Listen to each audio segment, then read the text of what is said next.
Chase felt dejected. Patricia had a way of finding and poking at sore spots. He didn't understand why she treated Chad, a stranger of no relation, better than she treated her own son-in-law.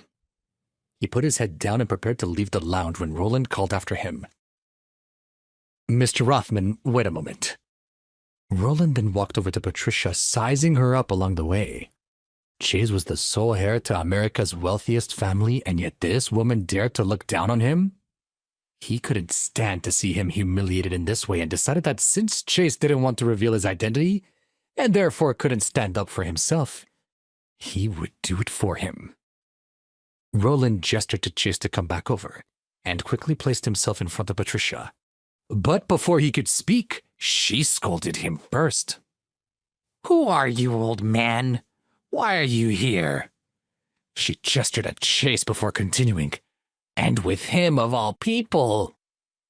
The corners of Roland's eyes twitched. She had crossed the line. How dare she call him an old man? He was the most esteemed cardiologist in the United States of America. Plus, from looking at her, he thought she must have been at the most only a few years younger than he was. Chad was worried. He'd been down this road already today. "Patricia," he hurried over to her. "Please be respectful. This is Dr. Zimmerman. He's here for Dottie's consultation." Patricia's heart had grown cold. She knew she should care about her granddaughter's care, but at this moment she was blinded by the hatred for Chase. She didn't back down. "I don't care who he is. That he would lower his reputation by defending a good-for-nothing like Chase shows me that he's not as important, or perhaps qualified, as he believes he is. He is obviously a poor judge of character and God knows what else. I do not want someone with bad instincts operating on my granddaughter." She was pleased with herself. She had taken this arrogant doctor down a peg or two. She didn't appreciate being scolded publicly over her treatment of Chase, not when he deserved every word. After hearing Patricia's remarks to the doctor, Chad was beside himself. She had probably just ruined any chance left of poor Dottie getting her consultation. His knees felt weak. How could she have been so reckless? He tried to fix what he knew had already been broken. "Please, Patricia, stop talking. Dr. Zimmerman is the best of the best. He has students who flew in here from around the world to learn under him. There is literally no one better. He treats some of the most powerful people in the country." "What?" she stammered. "Who has he treated?" She was intrigued by the doctor's client list. If the wealthiest families vouched for this man, perhaps it was worth hearing him out. "I heard he saved Rafael Garcia's life," replied Chad.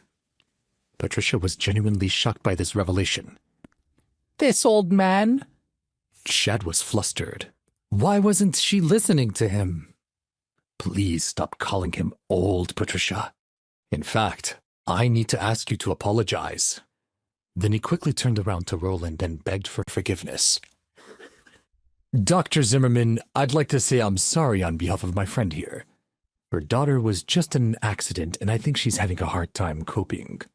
It's really not like her. Please find it in your heart to forgive her." Something Chad said appeared to shake Patricia out of her rage. She did her best to shoot Roland a flattering smile and stammered. "Dr. Zimmerman, what he says is true. I must be out of my mind with grief. You told me who you were, and yet I didn't even see or hear you. I am in my right mind now, and I am appalled at my behavior. Please accept my apology." However, Roland wasn't that easy to fool. Even if Patricia hadn't meant to offend him personally, she had said some pretty nasty things about Chase. Snorting coldly, he continued. "Why apologize to me now? Is it only upon realizing who I am? Is my station and worth more valuable than the fact that I am a person? Do you treat everyone this way?" The sting of his words was painful. She quickly begged for mercy. "Please, Dr. Zimmerman, I have already apologized. I am in shock for my daughter's accident. Pay me no mind, I am no one. I'm truly sorry." She continued to apologize. Roland didn't budge. He could see that Patricia was no fool. Ma'am, if you are truly in shock, it can be dangerous. I think it's best if we call the hospital's director so he can personally escort you to a patient room. He took out his cell phone. I know Dr. Reynolds, so he'll make sure you receive good treatment. Chase did his best to stifle a laugh while Chad looked on in horror. Patricia gave one final attempt at winning back Roland's approval. She tugged at the sleeve of his coat. Please, Dr. Zimmerman, please forget it. I'm feeling better now. Please, provide care to my granddaughter. She is innocent. Chad suddenly felt a rush of entitlement. Dr. Zimmerman, it was my father that had summoned you here. How dare you break that arrangement now? Roland gritted his teeth and turned to Chad. And just who does your father think he is? Does he think by sending me by fealty? I'll have the painting sent back tomorrow. Right now, I am standing firmly behind what I feel is right. Chad was truly in despair. It seemed that Roland was determined to deny care to anyone associated with Patricia. The old woman, he screamed to himself. Why is she always so quick to insult? His thoughts were interrupted by a voice drifting over from across the room. Dr. Zimmerman, I think let's put this to rest.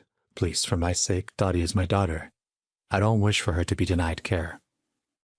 Chad and Patricia both stared in disbelief at Chase as he spoke these words. There was a glimmer of disgust in his eyes. How can you say that to him? She scolded. Who do you think you are to dare to speak to Dr. Zimmerman like that? As if he must respond to your commands. Apologize now. Chad rolled his eyes. He should have expected this from Chase by now. He never knew how to leave behind his stubborn nature. No matter what the occasion, he was always pretending to be someone he wasn't. Chase, what's gotten into you? He said unhappily. Can't you tell that Dr. Zimmerman is already unhappy? But you're still talking nonsense. Hurry up and apologize or your daughter will lose your consultation. Exactly. Patricia chimed in. She turned to look at Roland. Dr. Zimmerman, my good-for-nothing son-in-law doesn't know how to speak with people above his station. I'm sorry. I will deal with him and make sure he learns his lesson. Yes, thought Chad. All of this is Chase's fault. If I can just convince Dr. Zimmerman of that fact, maybe he'll keep his consultation with Dottie. At least then Chase would prove useful for something. Please subscribe to the Pocket FM YouTube channel and press the bell icon for instant notification. Check out our channel for more such exciting shows.